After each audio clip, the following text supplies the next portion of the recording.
This is the Besotted Pride of West London podcast. And it's the first one for me. The first podcast that I've done this season. Laney. Oh, loyal. Yes. Loyalty bonus points. I'm racking them right in now because I have to admit, I've been out of the picture. Laney has been there in the hot seat, done a fantastic job and kept me entertained as I was travelling all around America. I mean, what happened? What happened, Laney? I went for the summer tour with the bees and I loved it so much. I came home and I thought, let me go back again and then have some more of that. He's not coming home. Yeah, that's right. Greedy. I was greedy for it actually as well, like I said to you. You've missed a fair bit, mate. Unbeaten start to the season. That's right. Win at Fulham. That's right. And a bucket load of draws, mate. That's right. A bucket load of draws. But we'll stick to the unbeaten best ever start to a top flight campaign. We'll stick to that for the moment. That's right. And the thing about it as well is because, I mean, for this year, I just had to make a promise to myself. I thought, I'm not going to be tied down by football fixtures. I'm going to book the holiday with the family. So I booked it ages ago. And obviously the Brentford tour came in. And I thought, oh no. Right, I'm going to America. I've already booked to go to America, but I couldn't miss out. So I booked that American tour, went on that. That was great. And then, like I said to you, I booked to go away with the family. But the one thing I thought, especially speaking to all our American chums, our friends out there, one thing I realised, I think, is that unlike the olden days, unlike the good old days when we were in the lower divisions, the one thing I know is that you basically can never miss a Brentford game anymore, wherever you are, or especially if you go to the States or whatever like that, because if you're in the Premier League at the moment now, literally every game is on the box. So, I mean, I did 6 cities in 3 weeks, and I literally was traversing and just finding bars to bowl up into. 9 o'clock in the morning, 10 o'clock in the morning, get your beer in, sit down, start talking to local characters about football and watching the game. And it was a completely different experience. I'm not saying that I want to do it every single week, but it was quite novel. It almost reminded me back in the day. I don't know if you remember when we used to, I don't know if you used to come down when I used to live in Stoke Newington, and they used to have all these kind of satellite dishes. The pubs used to illegally show football games at 3 o'clock in the afternoon. And I didn't even really like Premier League then, but I loved going to the pub at 3 o'clock because it's full of characters who crammed themselves inside there basically for a bit of illegal football watching, and it was such a great laugh, sort of kind of Hasidic Jews, as well as also having sort of kind of like local kind of like, working class lads, as well as girls, as well as middle class sort of bankers, as well as sort of local sort of West Indian community, all inside this pub crammed in to kind of watch, the football, Arsenal playing whoever. And it was actually quite a laugh. And it sort of reminded me of that, it's talking about sort of communities. It's like there's almost like, and Americans would kind of understand what I'm talking about here.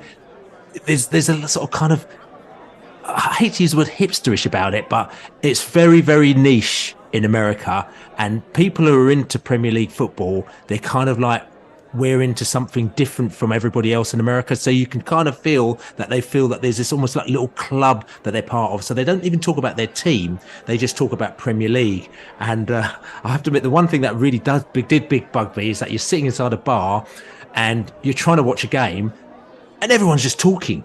And they're talking nonsense, right? You know what I'm saying? They're just talking absolute. And doesn't that actually kind of sort of like... Well, you should have fitted in pretty well, shouldn't you?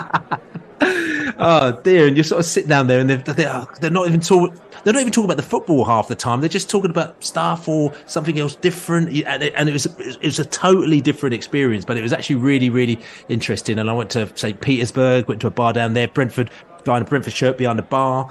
Put the TV on for me or watch the game, got a few characters. Devon from Man United, America Sports Club came down and watched the game with us and stuff like that. So everywhere I went, there's a different bar, and you just go, I'm watching the Brentford game, and then they'll go, right, here you go, that's your TV over there, TV number 7, in the corner, whereas the Man United game and the Arsenal game and all that are on the big TVs. Brentford always stuck in the corner somewhere, but I did go to the New York City supporters bar in New York. That was in my first day there, and I had a great time. Watched the Tottenham game there. You probably heard the podcast. It's on pridefwest.london, and there's probably about 30 odd bees inside there, and there was singing and there was all sorts of stuff going on, and it was a great morning. But the one thing I have to say, and the last thing I'm going to say about this, I saw a game in I went up to, I was in Charlotte. As you know, I do a bit of Charlotte action as well. So I went to a game in Charlotte, got to the pub at 10 o'clock, watched the Bees game, the Crystal Palace game with a Crystal Palace fan, sat down there, had a few beers.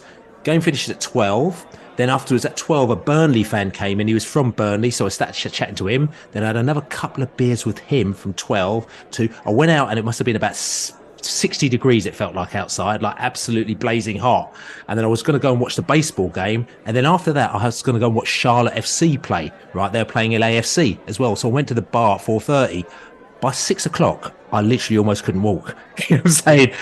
I literally, honestly, I was looking, I need to go to bed because I was struggling. I was all over the place. And all these Charlotte fans going, "Hey, Billy, it's good to see you. Yeah, here's another beer." And I'm like, oh God. So American culture, I have to admit, your football culture, it is dangerous watching. Well, it's the time difference, isn't it? Yeah, it's early starts and beer, mate. I think that's the problem. I think you would be falling over if you started drinking at 9 o'clock any morning and carried on until 6 in the evening. I think, yeah. So yeah. And talking about the Everton game next week, lady, are you up for it?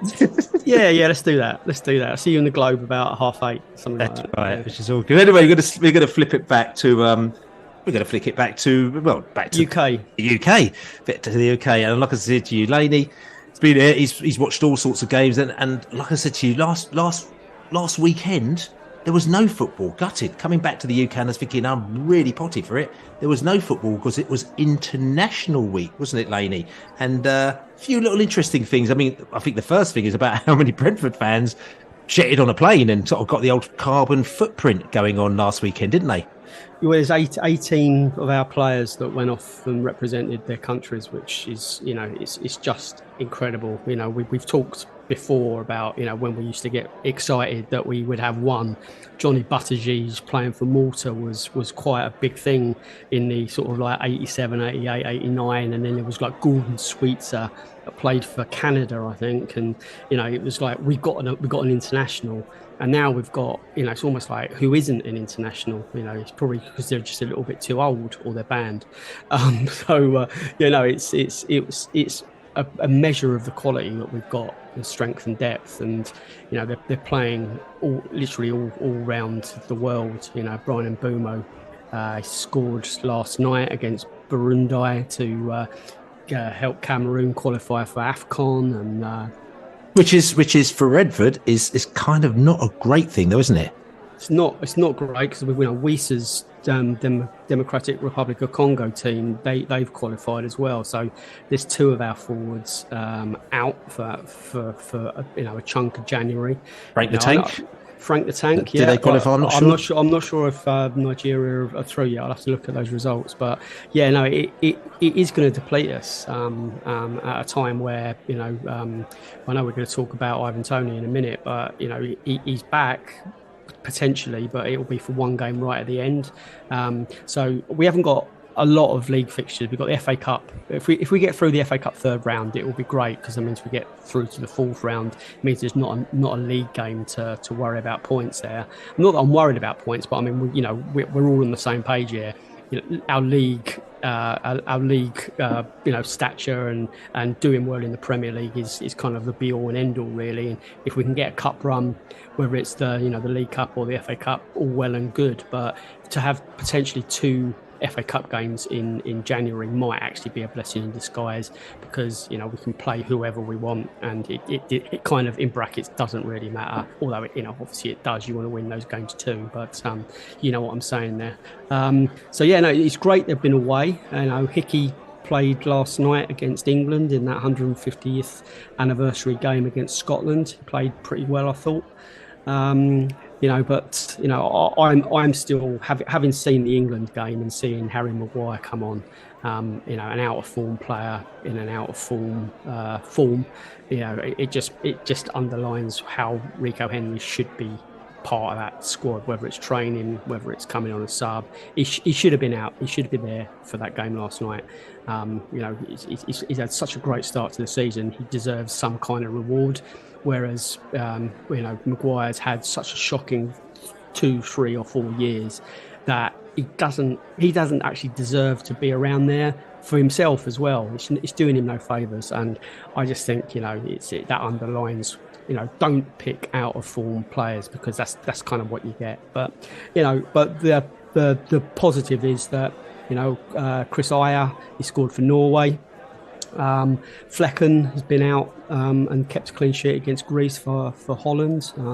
He had a bit more of a wobble against Ireland, I believe. But yeah, all our players are kind of in and around some really, really good form international teams, and it's great to see.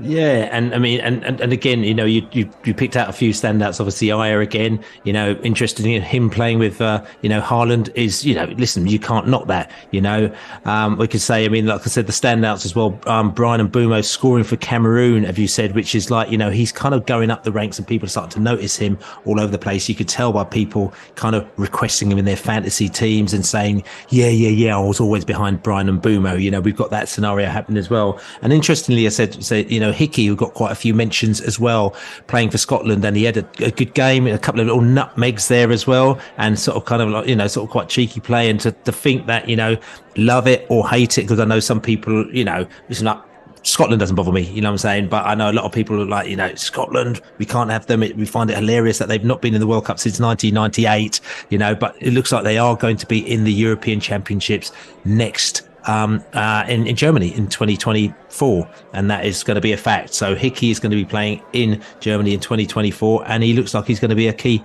player for them as well, which can only be a good thing for them. I mean, but again, just thinking about that, Laney, because we're trying to reel off these players who've played for us.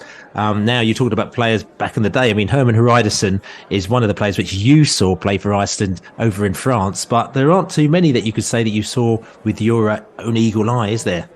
No. I mean, there was quite a few of us, and Peter Gillam and his little crew come over on the Eurostar to Paris to see Iceland take on France at Stade Francais, which was it was a very long, quite grueling day. Lots of Kronenberg was consumed.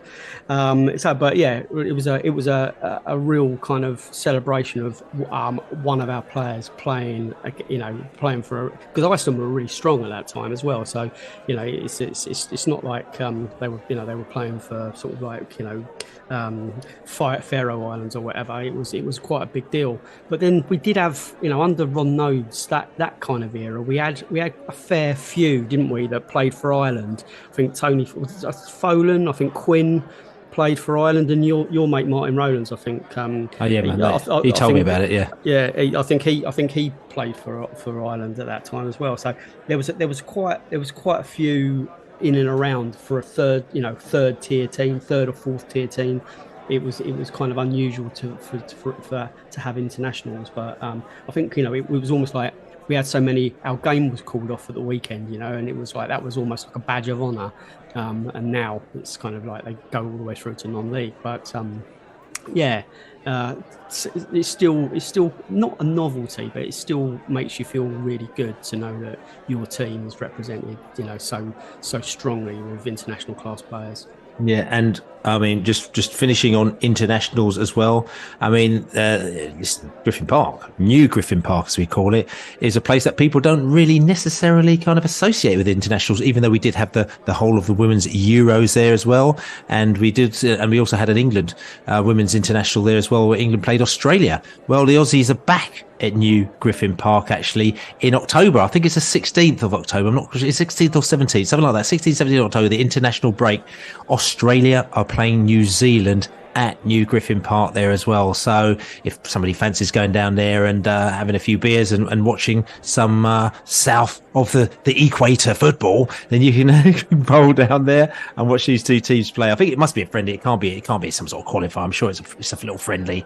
Trying to sort of tap into the local Aussie and New Zealand market. You fancy popping down there for that one, lady? I probably will give that a miss. I reckon, but yeah, no, it's good to see the the G-Tech being used. And that was part of the reason that we did move, wasn't it? So these kind of games could take place and we get revenue streams coming in.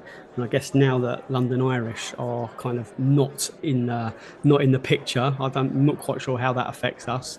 But it's almost, that probably actually is a blessing in disguise, because it was screwing the pitch up and that. So having extra football games on, I'm sure is okay every now and again. Yeah, I mean, I'd say, for London Irish, they've got to pay you for it to make it worthwhile, to be honest with you. And I don't think that was happening too much. Anyway, I'll tell you something, Laney. We're talking about one of our players, though, Ivan Toney. There's a bit of talk about him. Then we had the summer and he's disappeared. Then, and Mbeumo scored like 75 goals in about 2 games. So everyone's talking about him. And they slightly forgot about Ivan Toney. But Ivan Toney, I've heard, is due back into training in the next few days. Now, interestingly, I've talked about my little travels in and around America. One of the places that I didn't quite get to in America was Nashville. And ironically, Charlotte were actually playing Nashville the following game after I left, actually, because I saw them play a couple of games in Charlotte, actually, Orlando and LAFC. But the following one was Nashville. And if I'd gone to Nashville, maybe I might have bumped into Ivan Toney, because from what I can gather, talking to the Nashville bees out there, they've told me that Ivan Toney is over in Nashville. Now can you think why Ivan would be in Nashville, lady? Do you think maybe, gone to see sort of Elvis's, a bit of an Elvis tour or something, maybe? Yeah, possibly, mate. I don't know. He maybe likes a bit of honky tonk music and Johnny Cash Museum, perhaps. I don't know. He's probably maybe he's a bit into his southern banjo music, but he's Nashville FC maybe. So go to the stadium just to have a look and go to a game, stand behind the goal with the ultras. They make a lot of noise. Actually, they're quite lively. I'm not sure he's allowed any kind of football activity, so okay. I wouldn't have thought he'd be doing that. But I know he needs to get to the airport pretty quick to get back and do some training, because we're currently still paying his wages, I believe. So it's about time he earned something. Paying his mortgage, mate. Yes, exactly. Yeah, yes, exactly that. Yeah, it's great that he's going to be back in the fold, as it were. And he's back. It's good for him. It's good for us. It's good for kind of just the vibe around the place, that you've got your best player back. On a slightly more serious tip, we've missed him. I got on my high horse a little bit after the Bournemouth game and kind of said that I think that a couple of the draws, or at least one of the draws that we've had this season, would have been a win if we'd had him in the team. I'm not picking out an exact moment, but he does bring us up another level. And I'm not saying that we play badly, because in all of those games we've played really well, but what he brings to the team, you can't just take out and it not have an effect. You just can't. And we've done okay. It is our best start in the top tier. So you can't say he's cost us massively, but could it have been better? And I think, yes, it probably could have done, and it probably would have done. And we are lucky, as you say, that Bryan Mbeumo is seized the moment. He's really kind of thriving in the vacuum. He's really matured, and I hope that he's able to kind of not be the little brother, kind of as Ivan described him as in the Diary of a CEO podcast. Hopefully, he's kind of like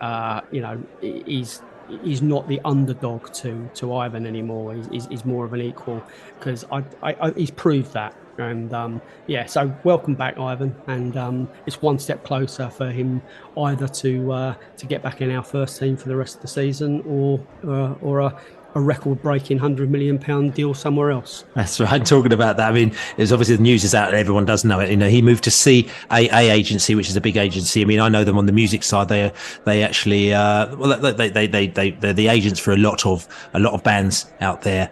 I was quite fortunate for CAA to have sorted us out when I went to Nice a few weeks ago, when I went to go to the weekend as well with the family as well. So thank you very much, CAA, which is all good, which is cool. But like I said to you, big agency, and normally players Me speaking to my chums out there, they kind of move there at the sort of kind of height of their career when they're looking for a next big move. So listen, maybe he's just going out there to kind of get his business finances and sort, or maybe, like I said to you, he's going there just like every other player that goes to CA at the height of their career because they look to make that next move. And obviously, you know, the yellow lights will be flashing in Brentford, seeing moves like that when they know they've got to deal with CAA rather than the agencies that they're normally used to dealing with, where we've got relationships with, and we can to a certain extent manage the movement and what's happening in and around the players. And I think we kind of probably know what is going on around that. But that's on the negative side of Ivan. I would rather concentrate on the fact that he's getting his training in.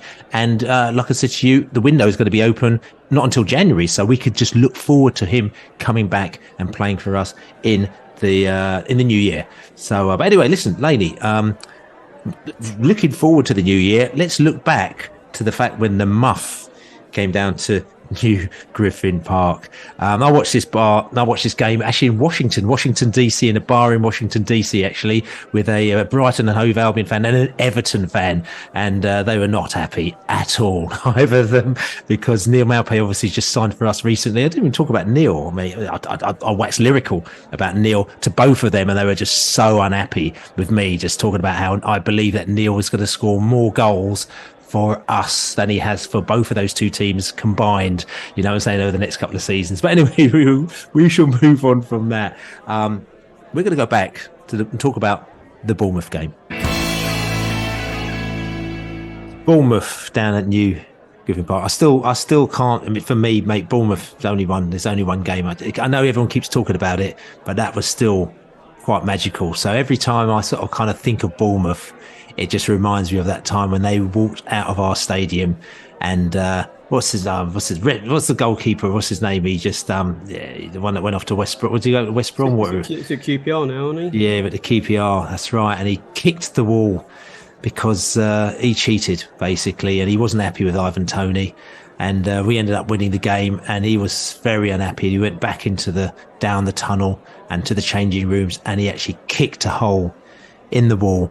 And the funny thing is that they actually have kind of almost like put a little plaque, a little memory to the kick that their goalkeeper, Begovic, that's right.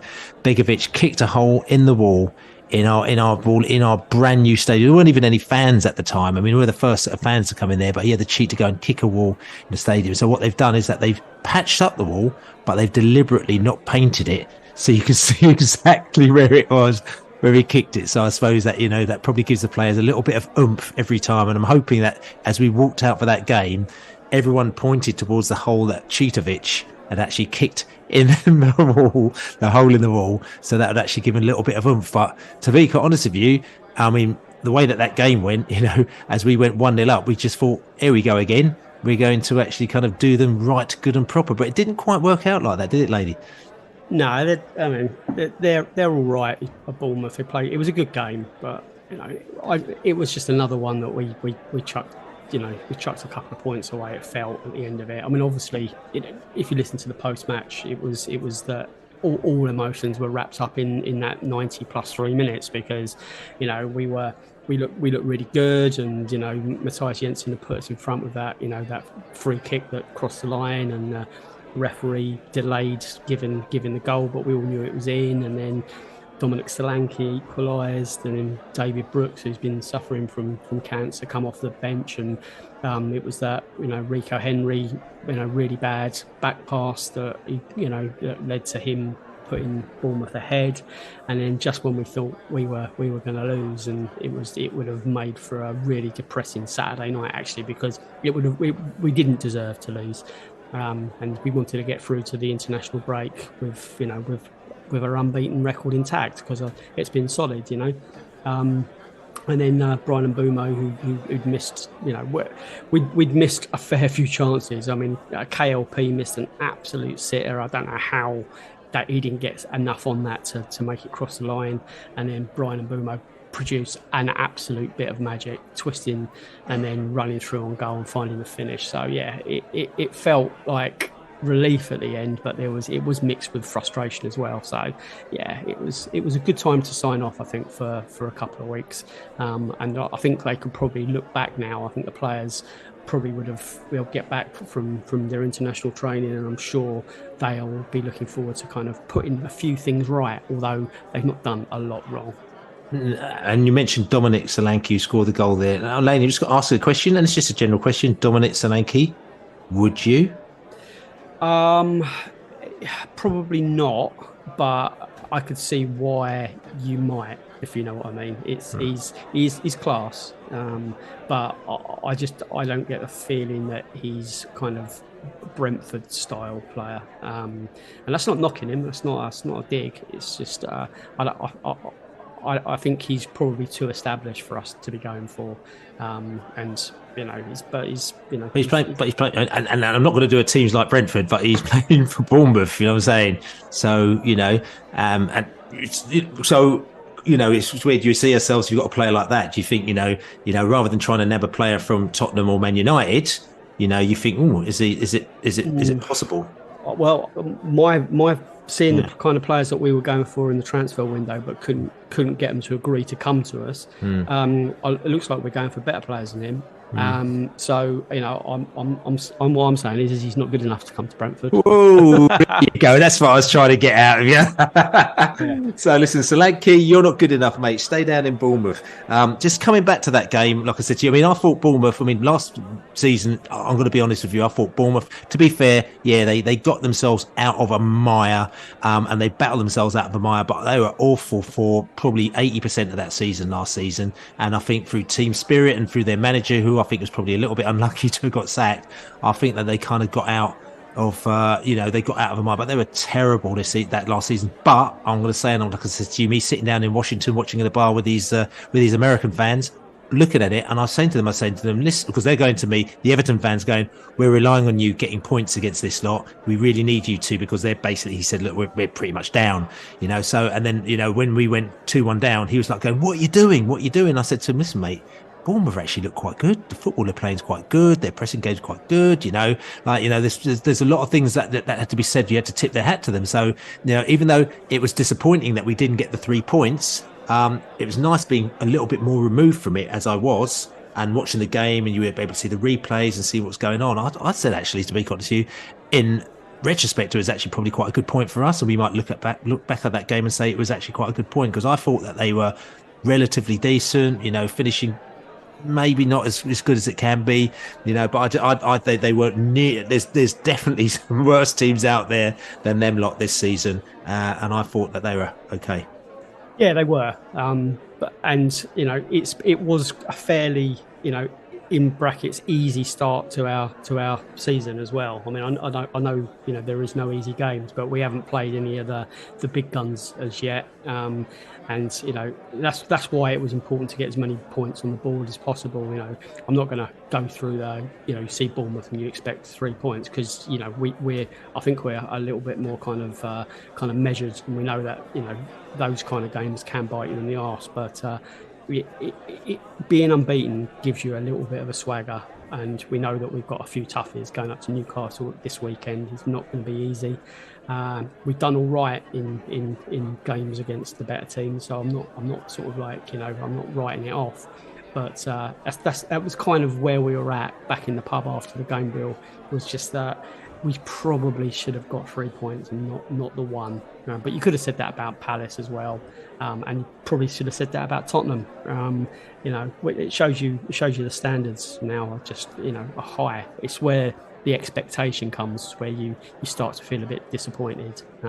So I don't think there's a lot to be down in the dumps about, if nothing at all, in fact. But it's just that it could have been better. Could have been better. And talking about back in the pub, actually, we're going to go back to the pub. It's going to go back to the stands. We're going to talk to the fans after the game against Bournemouth about that draw. I think we gave them too many chances, especially first half, good ones, that we shouldn't have done. But we created loads. I think we hit the woodwork 3 times. And we got plenty of other chances that just either went to the keeper or just past the post. So, yeah, we created enough to win that game. And I think if we'd lost it, which it looked like we were going to at some point, that would have been a travesty. But no, a really exciting game to watch. Really nice to keep the fortress going, and but a really good game. I think we were lucky there. Bournemouth played very well. They're a very strong team. They're mightily improved, certainly out over last year.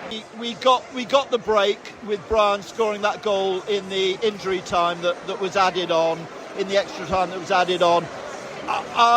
We need a bit of toughness about us. You know, there will be harder battles. Bournemouth are a good team. There will be even harder battles to come. And we need to be winning our games down here at the G-Tech. We've got to remember that. We cannot just keep drawing. But on to the next one. You know, bless Rico getting a great reception, because it's his first mistake for about 5 years. I thought Bournemouth were bang average, really. I think that's points dropped. And we haven't lost, and we came back and we showed the character and all those positives. But at some point, you know, we need to win at home. Actually think Bournemouth offered that much. We could have been out of sight quite easily in that game. You know, Sade hitting the post, Brian with that miss, Pinnock with the free header. I think what Neal is going to bring that we don't have at the moment is he's going to hold the ball up. I think today we really missed what Toney brings up front, holding the ball up and the work rate across the front. And I think Neal will come in and he will bring the ball up front. Because if we're not going to play those little balls in behind the back, like we did at Spurs away, whatever, we're going to keep playing this way. We need a player who's going to hold the ball up. This might sound wrong, but we're a little bit predictable now. And we're talking about missing Ivan, and because he gives us breathing space by holding the ball up. So there's a few little problems for Thomas to solve, you know. Winning 2-1 into the 90 minutes. Yeah, tough one, but we would have taken the point before the game, definitely.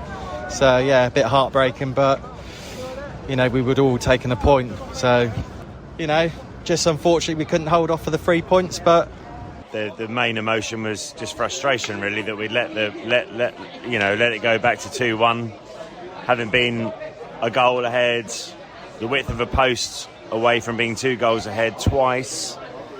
Brian missing an absolute sitter in almost the first play of the second half. It's frustrating, but you know, I guess when I reflect on it later, I'll probably think, you know, a point's a point. You know, it just didn't go the way we wanted it to.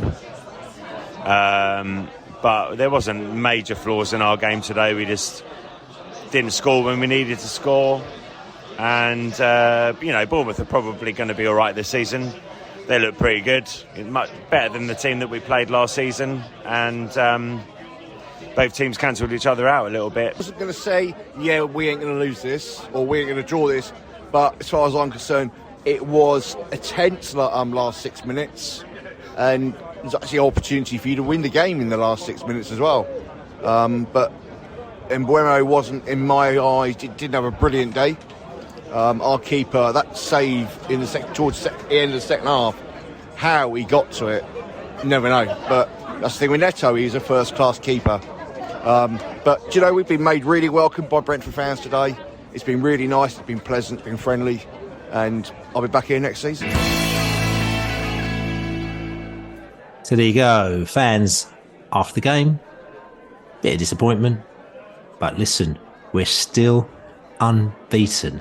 And I'm going to ask a question, Laney, because, you know, you talked about the fact that Ivan Toney, if he was in that team, you believe that we might have got a point because they would have given us a different angle, different way of approaching that game as well. Do you think if Neal Maupay, who's our new signee, he's one of our new signees this window as well, Neal Maupay, if you feel if he was in that side, then it may have been a different result? Yeah, I do actually, and I've noticed that there's a lot of people that are a lot of Evertonians have given him grief, and there's a few Brentford fans I've read that are kind of are quite happy to highlight his misses, because he does miss, you know, but he left us because he was ready for the Prem when we weren't in the Prem. He's been in teams, you know, I don't think he's ever going to be the most prolific scorer. But like a Wisa, he can produce finishes, and I think he needs to be loved, and he needs to be in a team that give him the right service. And his first time, his first phase at Brentford, he got all of that, and he just got better and better. And I feel the vibe around him coming back, seeing his face. Seeing him in training. There's been a couple of videos on the Brentford YouTube channel. He looks like he's back in a place that he belongs. He's in an environment where he belongs, in an environment where he knows he can thrive, and he'll thrive again. So I'm expecting him to come back and do well. And so the question was, would we have won with him in that team? I say yes, we would have done, because that Keane Lewis Potter miss, I don't see Neal Maupay missing that. And I just think he's more of an intelligent lurker. And just because he didn't have a great time at Everton, we've said, and we're not the first to say, but it's a fact that Everton, the way they play, the way they, the service that he would get there, that's not how he's going to thrive. We know what it takes to make Neal Maupay a successful, prolific striker. We'll do that again. We're clever, and he'll be very excited to come back, and I'm very excited to see him. Yeah, I mean, for me, it's one of those scenarios where, and it's interesting, again, a lot of the new fans that we've had the last couple of years, you won't really know much about Neal Maupay and Brentford Neal Maupay. Just to let you know, Brentford fans love Neal Maupay, and even when he left with their blessing.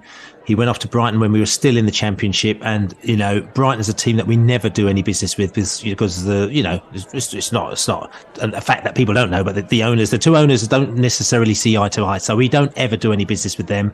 But the Maupay deal was something that was done in the end, because Neal Maupay, when he signed for Brentford when we were in the Championship, he was actually, Brighton scouted him, and he was actually meant to go to Brighton. And Brighton had just been promoted to the Premier League at that time.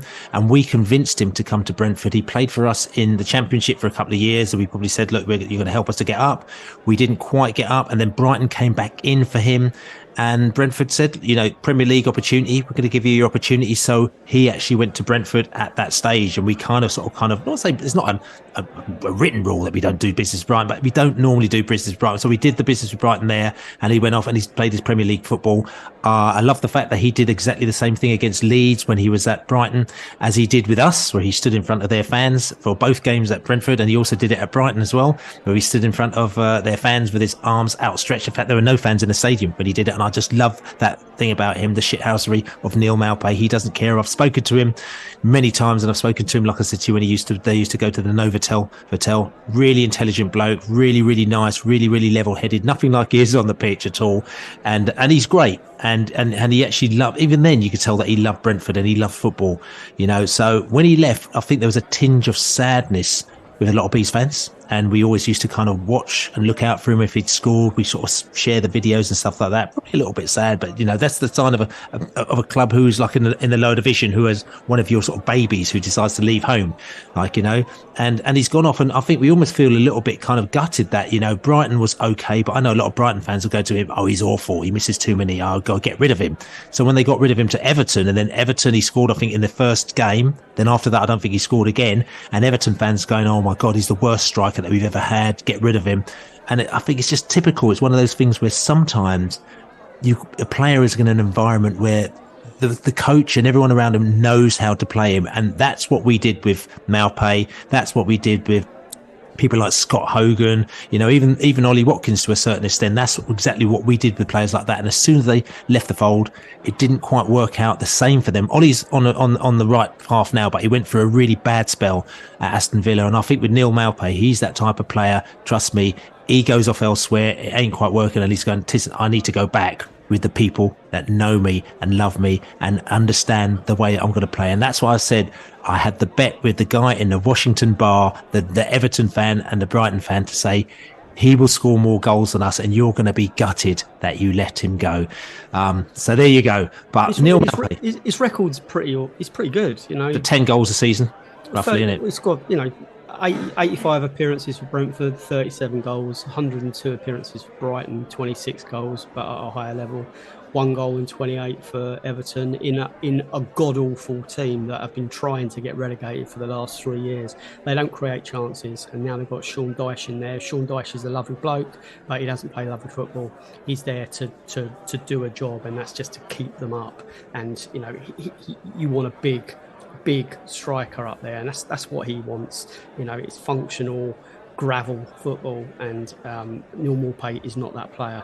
At Brentford, he will, as we've said, he'll get those chances. We've created more XG than any other team in the division, and obviously that triggers a lot of people that are going, we're not top of the league. No, but we know that XG is a measure of the quality of chances that you take or that you create, and over the course of the season, those that create the highest amount of quality chances finished higher in the league. Fact.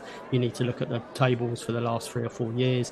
The ones with the highest XG are at the top of the table. So you might be able to pull out an individual match or result where you might have XG off the charts, but you don't score.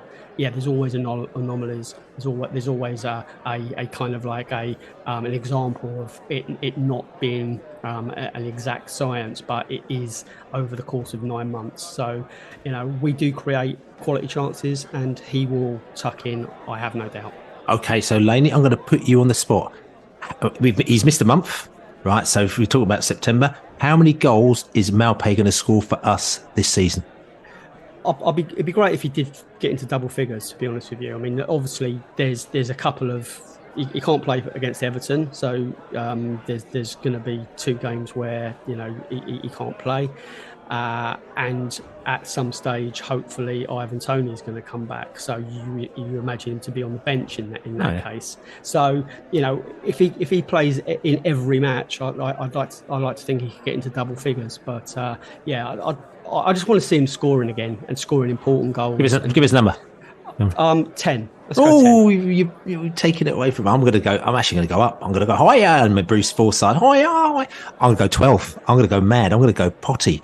I'm going to go 12 for Neal Maupay. So there we go. So don't forget. And listen, if anyone has got any thoughts, just send them in and we can even read them out. But 10 and 12, which is quite high as well. But we should come back to this at the end of the season. Don't forget that as well.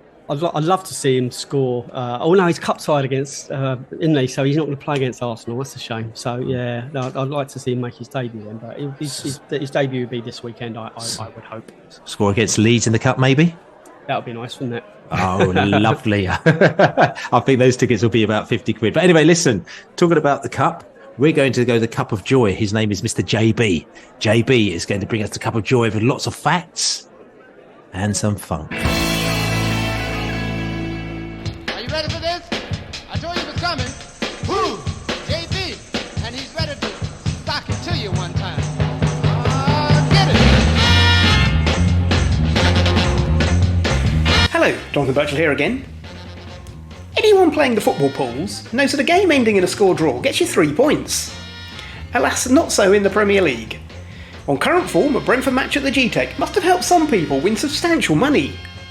Although for a pools player to select our matches must be pure guesswork, as there is no precedent for 3-score draws in an opening 4 league fixtures in any of our previous 96 league seasons. But we do have 6 league points already on the board. It's the best we've had after 4 games since we joined the Premier League.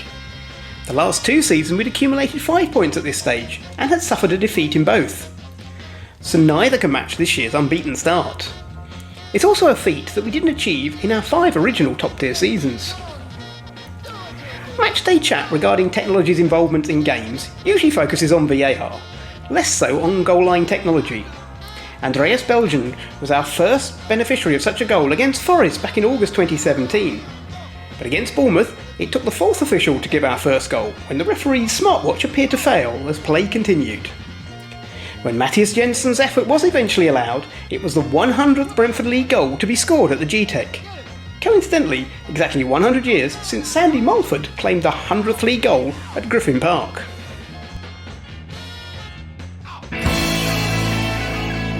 There you go, JB, facts and funk, and he's celebrating in the fact it's a good start to the season. Interesting facts and funk there, isn't it, Laney? Yeah, he's pulled it out of the bag again, and he's got some absolute corkers there. I really enjoyed that. So I actually saw JB and Mrs. JB down at the Brentford Festival a couple of Sundays ago. I had a bit of I decided to Morris dance. Was he Morris dancing? Was he? There was Morris dancers there, but I didn't see him doing that. No, he was. Using the James Brown sort of stage. He was funking himself right up over by the beer tent, I think. But it was good to see him. Had a good old chinwag, and it was a roasting day. And sort of quite a lot of Brentford fans there. I was just selling some Brentford books and a few other bits and bobs. And it was nice to see people wandering past and having a chat. Actually, can I just mention while we're talking about Brentford books, I bought a collection of Brentford photographs. You know, I collect Brentford photographs. Yes. They've been in all the books I've done. And then something new cropped up a couple of years ago, and I bought some of them, but the rest of them became available.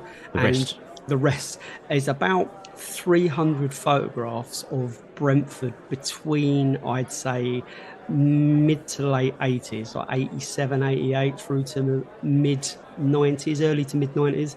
So it's like Perriman and Holder, and then there's Cadet, and then it goes through to the Championship at Peterborough, and there is absolute some beauts in there, like the build up to going to Liverpool in the FA Cup quarter-final, loads and loads of fan pictures in the stadium at Griffin Park, loads of dressing room pictures, loads of training ground pictures, loads of youth. I showed like Kelly Haig and Paul Buckle, and that era. Paul Buckle saw a couple of the pictures, but there is even more now, and he was just blown away where we got these. And it's like they're sweeping out the LDV van that we got as losers at Wembley against Wigan. You remember that kind of Sherpa van that used to be parked in the forecourt? Yeah. Well, a very rusty van by that sort of stage, wasn't it? It was like, I'm sure it didn't pass its last MOT. So they were like sweeping that out and doing all their chores in the boot room and stuff with Colin Lee, and there's like they're brilliant pictures. So I might actually try and put something together for this Christmas, but we'll see. It might not have enough time, but the pictures are so good they need to be shared. So watch this space. Definitely watch this space. So I tell you what, we've talked about the past.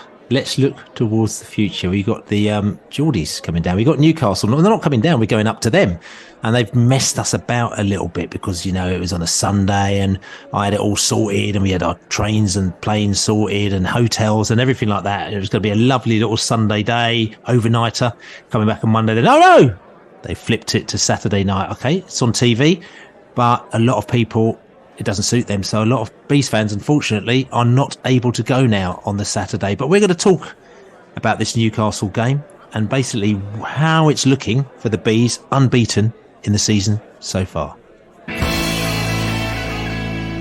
So going up to Newcastle on Saturday. Tell you what, before we come back and talk about the Newcastle game, let's go up to Newcastle. Let's talk to Kris from the Gallowgate End podcast. He's going to give us the lowdown on everything we need to know about Champions League Newcastle. Hi everybody, my name is Kris. I am host of the Always Smiling Faces podcast, which is part of the Gallowgate Shots YouTube channel. You may recognise the name. We have done plenty of things with Brentford fans over the last couple of years, whether that be on your podcast or other ones, just talking about all things Newcastle United when it comes to this upcoming fixture. So once again, it is Newcastle United playing host this weekend at St James's Park as we welcome Brentford up to the northeast of England.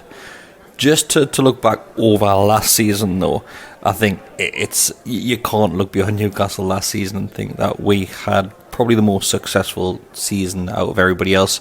Obviously if you take away the likes of Man City winning the league, because it's probably everybody expected Man City to do that, closely followed by Arsenal. But obviously Newcastle United were the dark horse, finishing in fourth, and basically Liverpool were breathing down necks for toward the end of that season. But it was Newcastle that came out on top, and I think it shocked many people across Tyneside never mind across national and international waters as well. So I think last season, if I was going to mark that out of 10, you have to give that a 10 out of 10 performance from Newcastle. We were the ones that many people were looking at throughout the season, thinking Newcastle are doing well. Newcastle are going to drop off at some point, and this will have to dip at some point throughout the season. And people just kept on ignoring the fact of what job Eddie Howe had done, and think, the luck will run out eventually. But we went through certain spells towards that end of that season as well, where we did dip in form and were struggling to pick up points and struggling to find the back of the net. But having said that, we stuck by and we didn't really drop below 6th throughout the season. So, like I said, it's a 10 out of 10 performance from last season. But things are a little bit different this year. Newcastle United have had a very tough introduction to this season. I think statistically we had the hardest run at the start of the Premier League campaign. I believe Chelsea may have had the easiest one statistically, but Newcastle to the opening fixture was Aston Villa, closely followed by Man City, Liverpool and Brighton away. That's a tough fixture and set of run of games no matter who you are. It was a great start, 5-1 win against Aston Villa, and we're thinking, great, it's the same Newcastle as what we witnessed last year. And this high pressure and intensity which Eddie Howe demands of his players has not gone away. You jump into the Man City game and think, it's Man City, okay? It's a free hit for most football clubs where we'll put a good performance, we'll kind of hold heads up high with that performance, but overall Man City did get 3 points.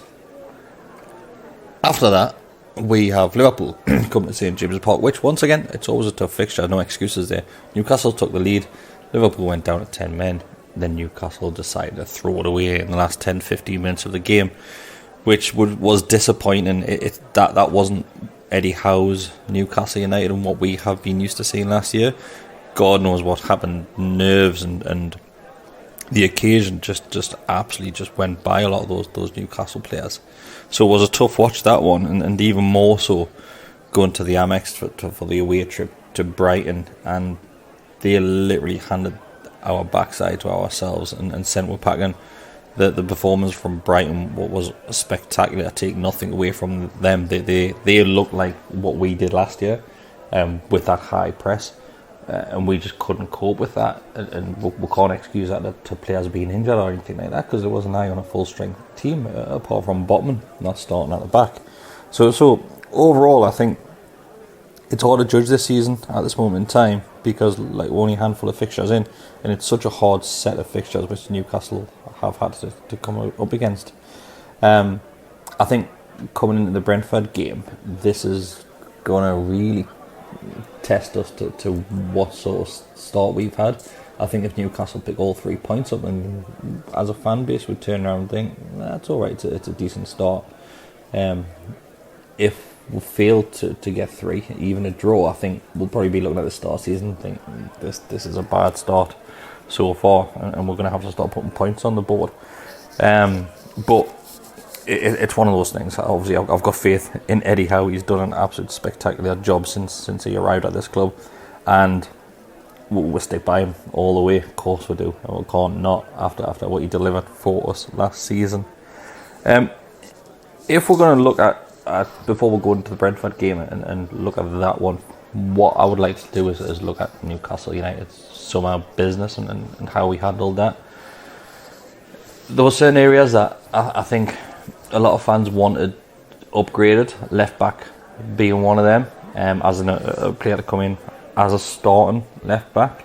Obviously we brought Hall in, but it doesn't look like he will be starting any game soon, so we do have Dan Burn at left back and Matt Target, and for European football and these big fixtures which we're going to be playing, and obviously maintaining how well we did last season, I think a lot of fans were disappointed that we didn't upgrade that area, and we upgraded certain areas of the field which didn't necessarily need that. So if you look at the left hand side, Harvey Barnes was brought in. Harvey Barnes is a great player. He got 12 goals I believe last season for Leicester after a relegation season, and to buy bonds, we had to sell player because we're under such scrutiny at the moment with financial fair play.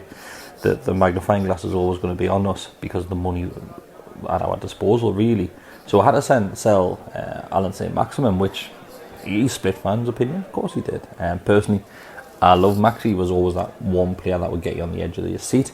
He's that one player that a lot of opposition fans would think he can do some damage if he's on his game. But like I said, we sold him. He went to Saudi Arabia. Fair play to him. He's got a big wage at the end of the day. But we brought Harvey Barnes, and like I said, I'm happy with bringing Harvey Barnes in.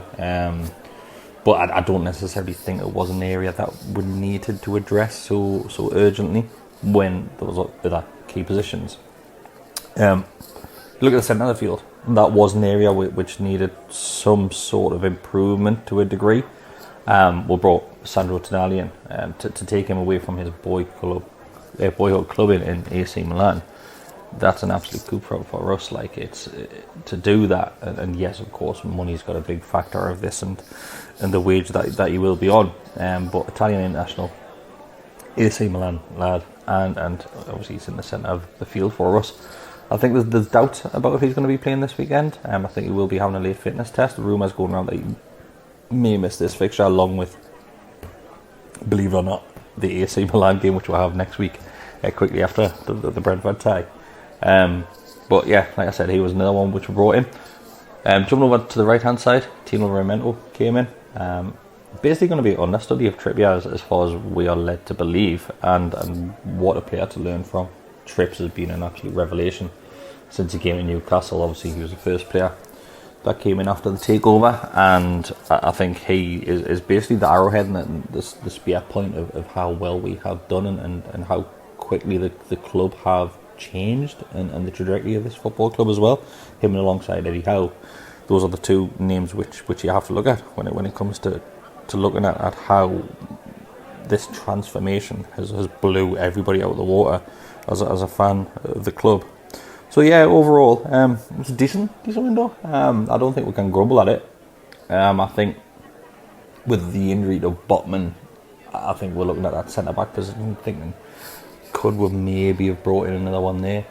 But like I said, financial fair play is going to cripple us if we're not careful. So we'll brought players in, the decent players. A lot of them probably won't get much game time as starters this season.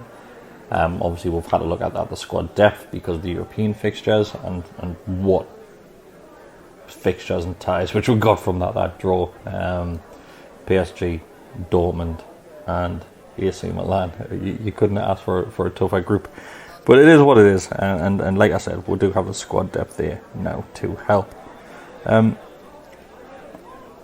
If we look at the game now, so if we look at the Brentford game,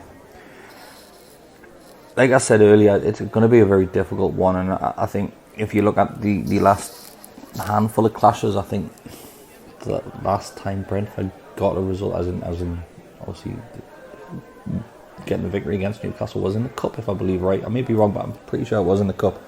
If we looked solely at last season, I believe it was 2-1 at your ground, and then 5-1 at St James's Park. And Newcastle that day were fantastic. They really were. I don't think it'll be anything like that this year. Like I said, our intensity seemed to have dropped a little in the last couple of games. Yes, of course, we've got the home advantage, and it looks like we are bookies' favourites by quite a distance, but that's probably just looking at our previous clashes between the two clubs. It's going to be a tough one to call. It really is. I wouldn't be surprised if it was a draw, which personally I wouldn't be happy with because of the position which we find ourselves in at the moment, and that's not taking anything away from Brentford, because you have had an absolutely great start to the season, and that lad up top, Bomo, is just had an absolute blinder of a start. It's like Ivan Toney never existed. He's been outstanding so far. So obviously we do have to be careful for him, especially with the injury which we have at the back with Sven Botman not being fit, and since Sven Botman hasn't been available, that that defensive back four, back five has looked a little bit shaky, and whether that's down to Nick Pope's brain just absolutely scrambling every time he goes outside of his box to clear the ball, or if it's because we've had to shift, we're starting left back in the centre midfield and bringing in another left back, and it's just ruined the whole dynamics of that back 4 and 5. I don't know, but Brentford Warriors, they really do. They're well organised, and they really are really tough to crack. And I think if you can hold out and not crumble under the intensity of what St James's Park can be like with the fans behind the lads, we're going to have a tough game on our hands. Having said that, we need the points. We need a reaction.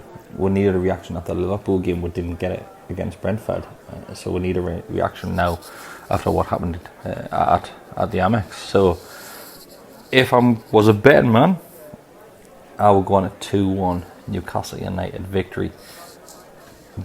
But I'm not confident. I'm really not confident in that one. Like I said, I wouldn't be shocked if it is a draw. But I've got to go with my team. I have to back my lads and see a Newcastle United victory. 2-1. Isak on the score sheet. He's the player which you need to look out for. Isak is fantastic.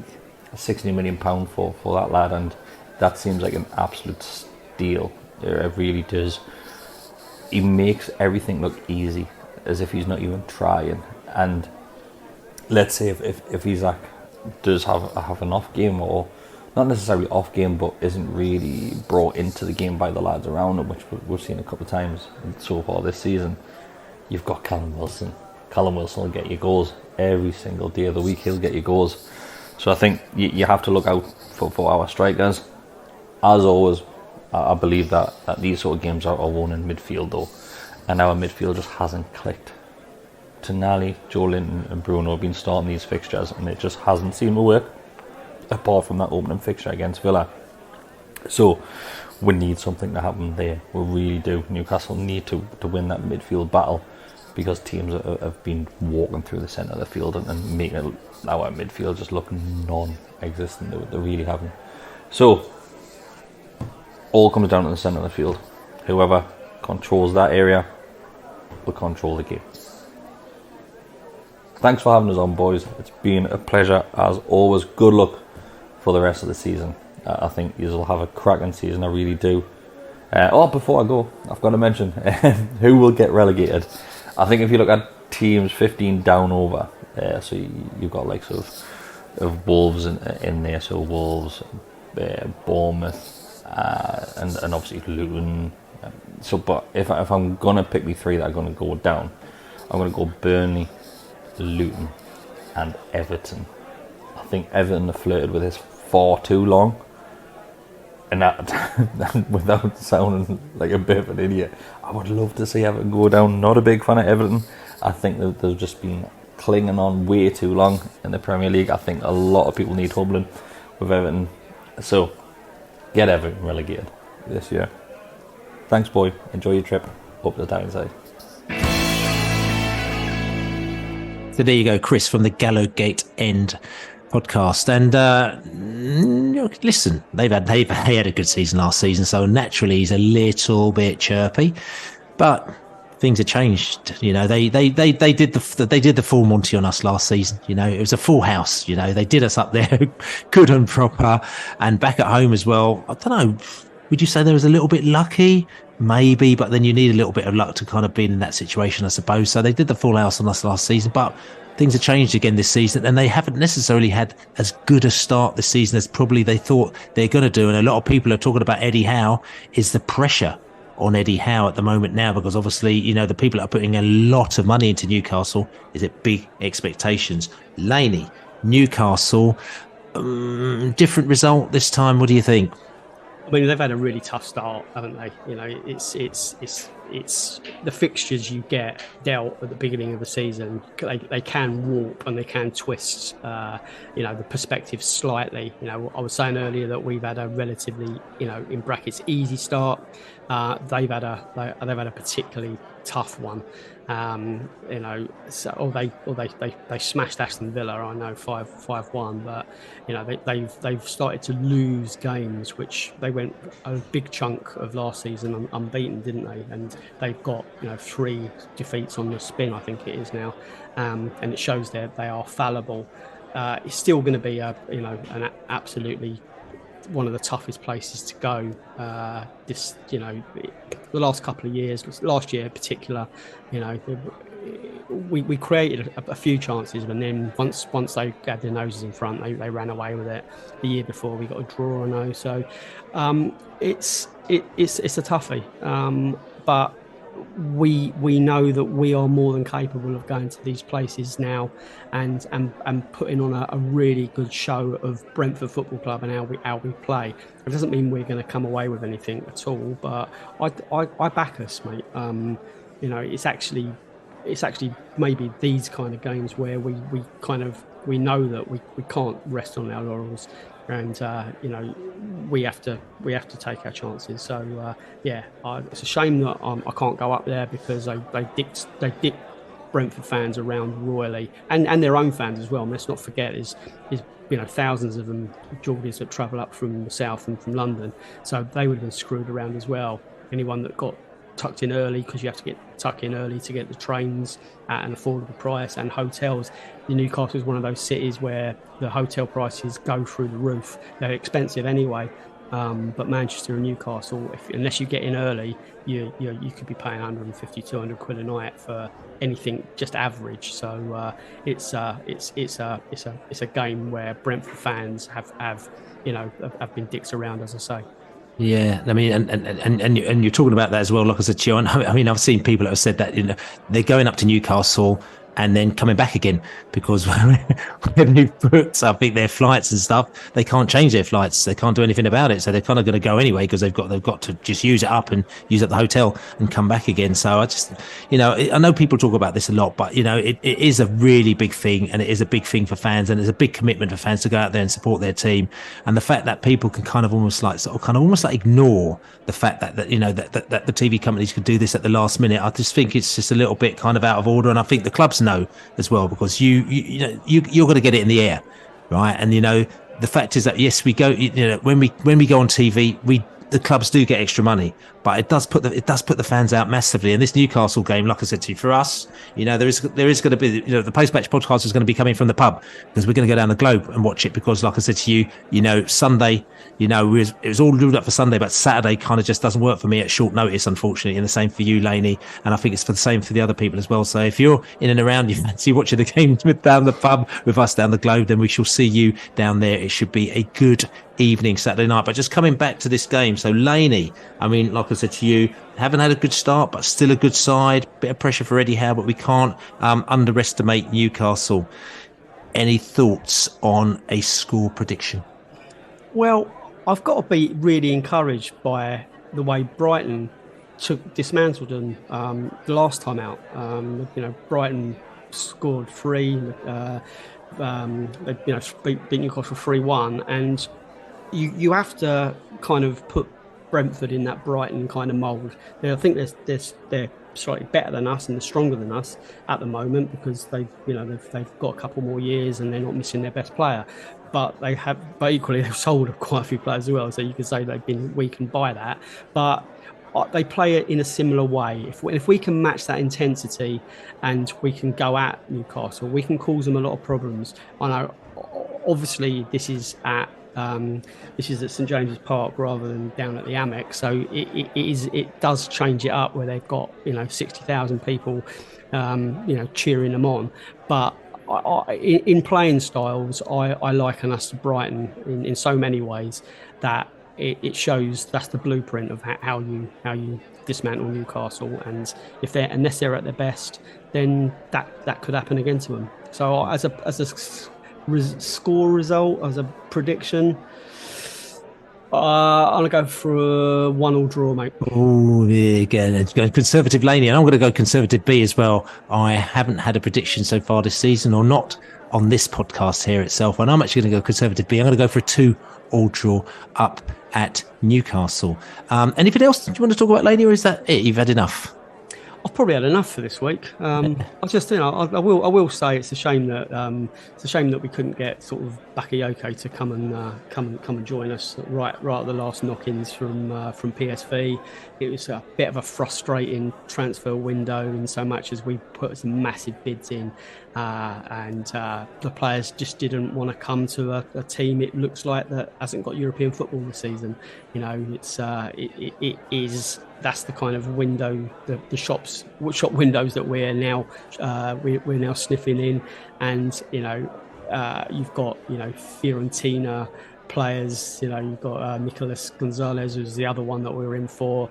He's helping his team through to the latter stages of the Europa League, and then you've obviously got Bakayoko with PSV. They're on a bit of a roll as well. So it's not for the want of trying, but it can be a little bit frustrating. So we have to crack that at the next window, hopefully. So yeah, that's really it, because we did a transfer deadline day podcast, but the Bakayoko and Maupay thing kind of happened right at the last knock-ins. So it's a bit frustrating, but we are doing all right anyway. That's right, we're doing okay. So listen, this is the Besotted Pride of West London podcast. Buy us a beer, besotted.com/beer, and don't be drinking that beer that I was drinking in America, mate, because you'd be doing some forward slashes if you're drinking any of that American IPA stuff from 9 o'clock in the morning like I do. Listen, you slow down, you Americans, man, because it's too much. It's too much. Like I said to you, also, don't forget to check us out on all good podcast channels. Subscribe to us and write us a lovely review. Tell you what, as well, Laney, I just got to quickly say as well, because you've got as well the player of the match against Bournemouth. The player of the match again, was it who's the player? It was Mbeumo again, wasn't it? Yeah, it's Brian Mbeumo. So Brian Mbeumo. So like I said to you, the Tasmanian Bee. He actually every week he tucks right in and he gives us the player of the match, and he's done a fantastic job as well. And like I said to you, it's Brian Mbeumo was the player of the match, and I think everyone is going to be kind of unanimous on that one. The player of the match this season, which he's done a really good job. So Brian Mbeumo, player of the match for the Bournemouth, the Besotted Global Player of the Match as well. We're going to try and read that out every week. We must remember, let's do it at the top of the show next time, Laney, not at the bottom of the show. We'll do it at the top of the show to let people know who was the top player voted by the characters out there for the Brentford line. But anyway, listen, it's been great being back. I'm a little bit all over the place, as you can tell. I've been too many states in America. I've been all over the place. I've got sunstroke. I've got everything like that. But I've had lots of fun, and I'm very excited to get back and watch some good football over here. Come on, you bees, as we're going up to Newcastle. Do the business, as we say. Come on, you bees. Come on, you bees. You bees beat them Geordies, Middle East.